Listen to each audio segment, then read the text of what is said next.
किए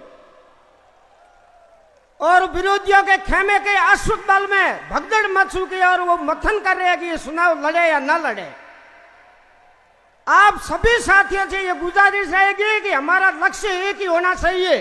जैसा अर्जुन का लक्ष्य मछली की आंख थी, हमारा लक्ष्य भी एक ही होना चाहिए कि भाटी दिल्ली जाना चाहिए और हमारे आसपास में जो गतिविधियां होती है, कई विरोधन और शकुनी हमें भ्रमित करने की कोशिश करेंगे, उनकी तरफ ध्यान नहीं देते हुए 26 तारीख को भाटी का बटन दबा के भाटी को दिल्ली भेजेंगे तो पूरे विश्व में आपका डंका बोलेगा। लोग कहेंगे कि वास्तव में बाड़मेर जैसलमेर की जनता ने एक ऐसा राजनेता सुना है जिसकी पूरे विश्व में तूती बोल रही है।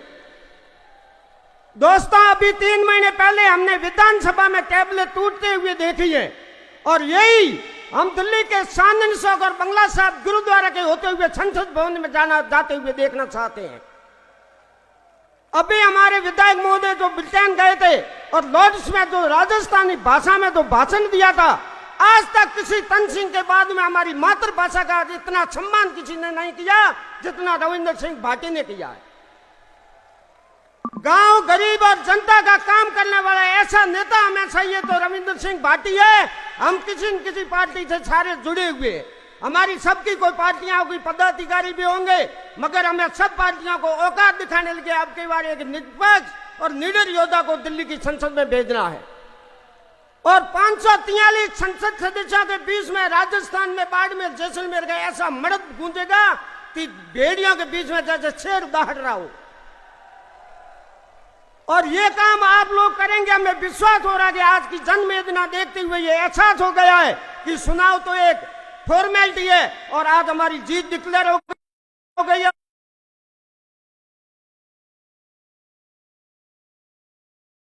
और भाटी दिल्ली पहुंचने के लिए अश्वत्थ बैग को सिंगार रहा है। आप लोगों का एक ही ध्येय होना चाहिए, हम सब जातियों के बंधु यहाँ है। भाटी के अंदर ना कोई जाति है, ना कोई धर्म है, ना कोई कुनबा है, ना कोई पक्षपात है। वो हर जनता का काम करने वाला है। ऐसा पूज्य तन सिंह जैसा, चंद्रशेखर के जैसा योद्धा हमारे बीच में कई वर्षों के बाद मिला है।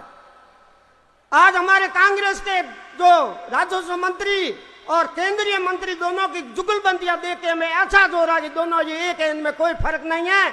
और जब पूरा विपक्ष एक हो जाता है तो समझो कि हमारे शेर में दम है और शेर ईमानदार है।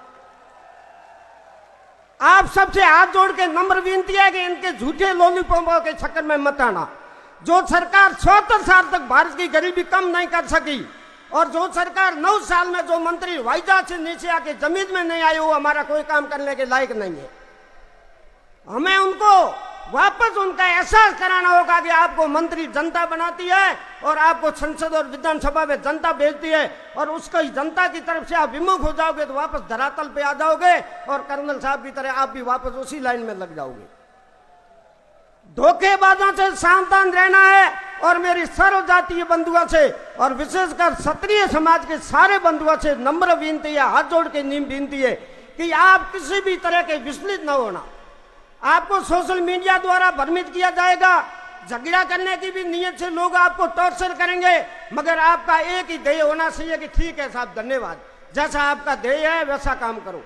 आप पलट के किसी को जवाब दोगे कि ये माहौल खराब हो जाएगा। लोग ये ताक में रहते हैं कि एक जाति को टारगेट करेंगे तो वापस हमारे को कहने को मौका मिल जाएगा। हरिजी चौधरी ने जो कमलेश पद्दा एनकाउंटर है और जो कारनामे किए हैं वो हमें सब पता है। और आप लोगों से नम्र विनती है, समय कम होने के अभाव में कहना तो बहुत कुछ साहब, अगर मैं आपको हाथ जोड़ के एक बार और विनती करता हूं कि ऐसा शेर अगर अब की बार नहीं पहुंचा दिल्ली तो हमारे पास पछताव के अलावा कुछ रहेगा नहीं। विकास बहुत हुआ और बहुत होगा, मगर 5 साल और देख लेना। रविंद्र भाटी को दिल्ली भेज के आपको पता चल जाएगा कि आपने किस शेर को दिल्ली भेजा, आपका सम्मान मान बढ़ेगा।